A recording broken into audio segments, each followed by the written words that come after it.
시청자 여러분 안녕하십니까? 헬로티비 뉴스입니다. 경기 북부 권역의 동쪽과 서쪽을 연결하는 추억의 교외선이 20년 만에 재개통을 앞두고 있죠. 이달 말이면 교외선을 다시 이용할 수 있다는 소식에 지역민들의 기대감이 높은데요. 하지만 충분한 운행 준비를 마치지 못하면서 연내 개통이 어려워졌습니다. 보도에 김신혜 기자입니다.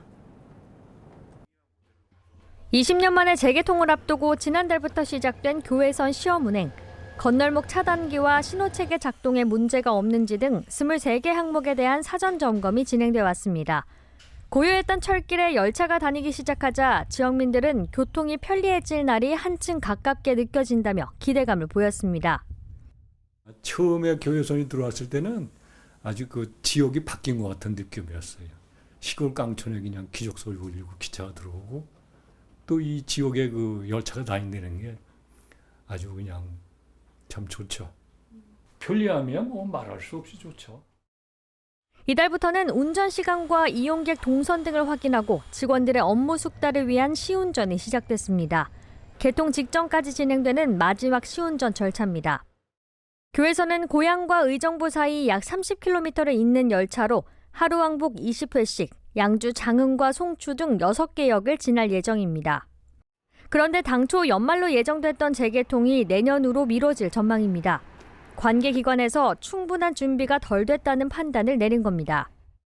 운행을 맡은 한국철도공사는 철도노조 파업으로 인해 교외선 개조 차량의 시험 운행과 교육 등이 지연돼 추가 기간이 필요한 상황이라고 밝혔습니다. 정확한 운행 시점은 아직 정해지지 않았습니다. 국토교통부 관계자는 현재 시기를 검토 중이라면서도 잠정적으로는 많이 지연되진 않을 것 같다고 전했습니다. 본격 운행을 코앞에 두고 개통 시점이 다시 불투명해진 가운데 많은 사람들이 이동하는 설 연휴에는 교외선이 달릴 수 있을지 지역민들의 관심이 쏠리고 있습니다. 헬로티비 뉴스 김신혜입니다.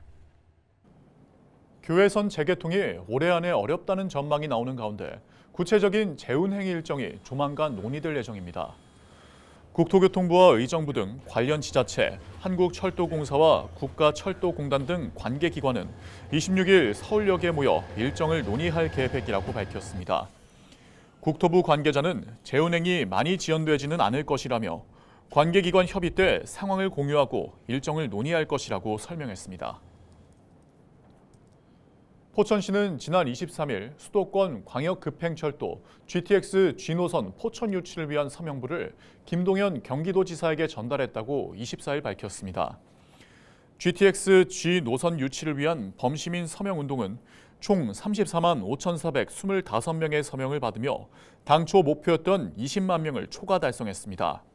서명운동에는 GTX 포천유치 추진위원회와 대진대학교, 포천도시공사, 포천시 등에서 받은 서명부도 포함됐습니다. 서명부는 북부기후회 정례회 행사에서 김동연 경기도지사에게 전달됐습니다. 포천 백운계곡 동장군 축제가 21일 개막했습니다. 동장군 축제는 포천의 대표 겨울 축제로 얼음트리와 눈썰매, 얼음낚시, 이글루 체험 등을 즐길 수 있는데요. 20회를 맞는 올해 축제에서는 미니 바이킹 등 어린이를 위한 놀이기구가 확대됐고 먹거리 가격도 동결됐습니다. 축제는 내년 2월 2일까지 진행될 예정입니다. 양주시가 내년부터 산후조리비를 최대 50만 원까지 지원합니다. 지원 대상은 출산일과 신청일 기준 산모가 양주에 주민등록을 두고 있고 출생아 또한 양주에 출생신고를 한 경우입니다. 또 소득 수준에 상관없이 모든 산모는 지원받을 수 있습니다. 지원을 원하는 산모는 출산일 이후 6개월 안에 보건소를 방문해 본인 부담금 영수증을 제출하면 됩니다. 양주시 공공기관 종합청렴도가 해마다 상승하고 있습니다. 양주시가 올해 공공기관 종합청렴도 평가에서 2등급을 받았는데요. 구체적으로는 부패 방지 노력을 평가하는 청렴 노력도가 2등급, 민원인과 내부 공직자가 평가하는 청렴 체감도에서 3등급을 받았습니다. 양주시는 2022년 4등급, 2023년 3등급에 이어 올해 2등급으로 해마다 한 등급씩 청렴도를 높이고 있다며 1등급 달성을 위해 최선을 다하겠다고 말했습니다. 국토교통부가 최근 외국인 부동산 이상 거래 280여 건을 적발했는데요. 그중 절반 이상이 수도권에서 발생했습니다. 해외 자금을 불법으로 들여오거나 탈세 목적의 편법 증여를 시도한 정황이 다수 드러났습니다. 이관성 기자가 보도합니다. 국토교통부는 2023년 1월에서 올해 6월까지의 외국인 부동산 이상 거래 557건을 자세히 살펴봤습니다. 조사 결과 국토부는 해외 자금 불법 반입과 무자격 임대업, 편법 증여와 다른 목적의 대출 유용 등 위법 의심 거래 282건을 적발해 관계기관에 통보했습니다. 외국인들의 위법 의심 거래 행위는 다양합니다. 국내 체류 비자가 없는 외국인 A씨와 우리나라 국적인 B씨는 서울의 한 투기 과열지구 내 재정비 촉진지구 단독주택을 44억 원에 공동 매수했습니다. 그런데 자금 조달 확인 과정에서 B씨가 조달했다고 서명한 자금은 모두 A씨가 입금한 돈이었습니다. 탈세 목적의 편법 증여가 의심되는 행위입니다. 외국인들의 위법 의심 행위 중에는 자신이 대표로 있는 법인에서 거래 대금의 대부분을 빌려 조달한 경우도 있었습니다. 외국인 부부 C씨와 D씨는 서울의 한 투기과열지구 아파트를 53억 원에 사들이면서 C씨가 대표로 있는 법인에서 31억 5천만 원을 빌려 샀습니다. D씨는 부모에게 편법 증여도 받은 것으로 의심받고 있는데 특수관계인 차입금 과다와 편법 증여가 의심되는 상황입니다. 주택 구입 자금을 마련하기 위해 사업자금 대출을 이용하거나 해외 자금을 불법으로 들여온 경우도 있었습니다.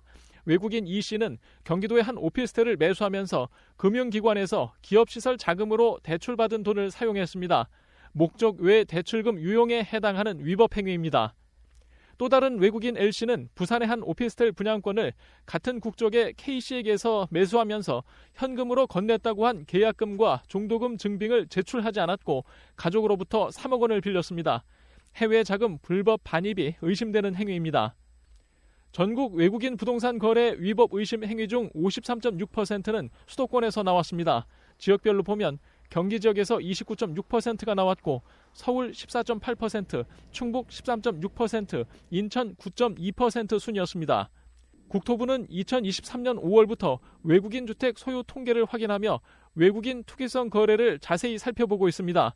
외국인 주택 거래가 늘어나면서 부동산 거래 위법 의심 행위도 늘고 있습니다. 헬로티비 뉴스 이관서입니다. 서울 2호선 신정지선 김포 연장을 위한 용역을 시행한 양천구가 최근 최적 노선안을 도출해 서울시에 제출했습니다. 제출된 노선은 2호선 신정지선 종점인 까치산역에서 2.4km를 연장한 신월 사거리를 거쳐 김포까지 연결되는 방안입니다. 양천구는 이 같은 노선이 조성되면 서울 남부와 경기도 서북부 지역을 연결하는 새로운 철도 네트워크를 구축해 지역 간 교통 문제를 해소할 것으로 기대한다고 밝혔습니다. 또 사업의 경제적 타당성은 신정 차량 기지를 김포시로 이전하고 기존 부지 개발에 따른 개발 이익을 반영할 때 확보할 수 있는 만큼 앞으로 도심 내 개발을 통해 도시 경쟁력을 높여나갈 방침입니다. 제출된 노선안은 서울시 검토를 거쳐 제5차 대도시권 광역교통 시행계획에 반영될 경우 기재부 예비타당성 조사 등 행정 절차가 진행될 예정입니다. 인천에서 추진되는 뉴빌리지 선도 사업과 도시재생 사업을 위해 역대 최대 규모인 458억 원의 국비가 확보됐습니다. 국토교통부는 국무총리 소속 도시재생특별위원회의를 열어 전국적으로 뉴빌리지 선도 사업 32곳과 도시재생 사업 12곳을 새롭게 선정했습니다.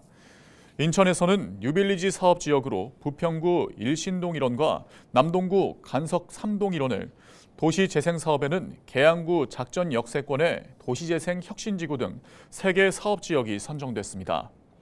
부평구 일신동 일신시장 일대 9만 4천여 제곱미터는 내년부터 오는 2028년까지 국비 70억 원 등 총 사업비 250억 원이 투입돼 저층 주거지와 저층 주거지의 주택 정비와 생활 인프라 개선, 공영 주차장 109면 등이 증설될 예정입니다. 남동구 간석 3동 일대 역시 282억 원의 사업비를 들여 2028년까지 뉴빌리지 사업이 추진됩니다. 이와 함께 계양구 작전동 작전역 일대 5만 8천여 제곱미터는 오는 2030년까지 국비 250억 원 등 총 사업비 7,752억 원이 투입돼 역세권 공영주차장 부지를 활용할 고밀 복합 개발지구로 개발됩니다. 경찰이 현직 인천시 의원 2명이 연루된 전자칠판 납품비리 의혹을 확인하기 위해 자택과 시의회를 압수수색했습니다. 인천경찰청 반부패 경제범죄수사대는 지난 23일 오전 전자칠판 공급업체로부터 뇌물을 받은 혐의를 받는 인천시의회 A 의원과 B 의원의 주거지와 시의회 교육위원회 사무실에 대한 압수수색을 벌였다고 밝혔습니다. 경찰은 수사관 67명을 투입해 인천시의회 교육위원회 사무국 직원 가운데 전자칠판 업무 담당 직원들의 컴퓨터와 서류 일체 등을 압수한 상태입니다. 경찰은 앞서 지난 11월 26일 금품을 제공한 혐의를 받는 전자칠판 공급업체 대표 40대 A씨와 임원 40대 B씨 등 2명의 자택과 업체 사무실을 압수수색한 바 있습니다.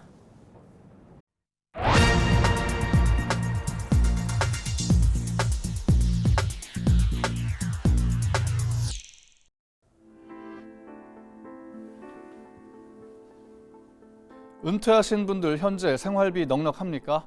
은퇴 후 부부가 살아가는 데 필요한 한 달 생활비 얼마면 될까요?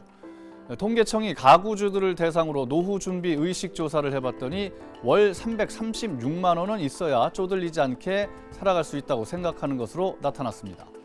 지난해보다 11만 원 늘어났습니다. 그럼 은퇴 가구가 생활비를 마련하는 방법 볼까요? 국민연금과 같은 공적 수혜금이 32%로 가장 많았습니다. 그 외에는 가족의 수입이나 자녀, 친지 등이 주는 용돈이 24%, 기타가 9%, 개인 저축이나 사적연금은 5.4%에 불과했습니다. 여러분은 노후 준비 잘 되어 있습니까? 그렇다고 답한 사람은 8.4%뿐이었습니다. 절반이 넘는 52%는 준비되어 있지 않다고 답했습니다. 국민연금 기금 고갈 위기가 닥쳐오는 지금 국민연금만 믿고 있을 수는 없는 노릇입니다. 사적연금으로 보완해야 하겠죠. 그런데 퇴직연금은 적립금이 예금과 적금 같은 원리금 보장형에 묶여 있어서 최근 10년 연환산 수익률이 2.07%에 그치고 있습니다. 결국 국민연금을 포함한 연금 개혁과 사회 안전망 구축이 시급한 실정인데 탄핵 정국에 묶여 관련법 개정을 위한 논의는 실종됐습니다. 계엄 사태가 노후 생활마저 불안하게 하고 있다는 얘기죠.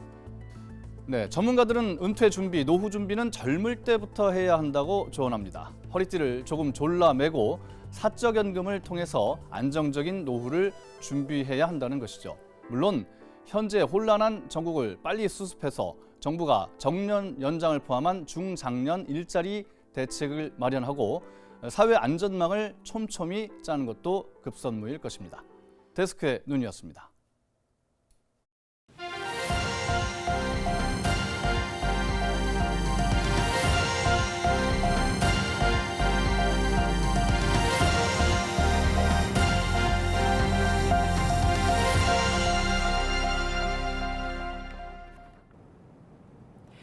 올 시즌 K리그1 준우승을 이끈 윤정환 전 강원FC 감독이 인천 유나이티드의 새 사령탑으로 선임됐습니다.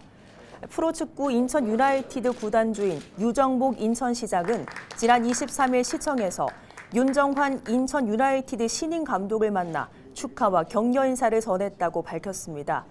이 자리에서 윤 감독은 인천이란 팀이 자랑스러운 구단으로 자리매김할 수 있도록 헌신하겠다며 팬들에게 꿈과 열정을 심어줄 수 있는 축구를 선보이겠다고 말했습니다. 한편 인천 유나이티드는 올 시즌 K리그1에서 12위를 기록해 K리그2로 강등됐습니다. 인천시는 비상혁신위를 출범해 강원FC의 2024 시즌 K리그1 준우승을 이끈 윤 감독을 신임 사령탑으로 선임했습니다.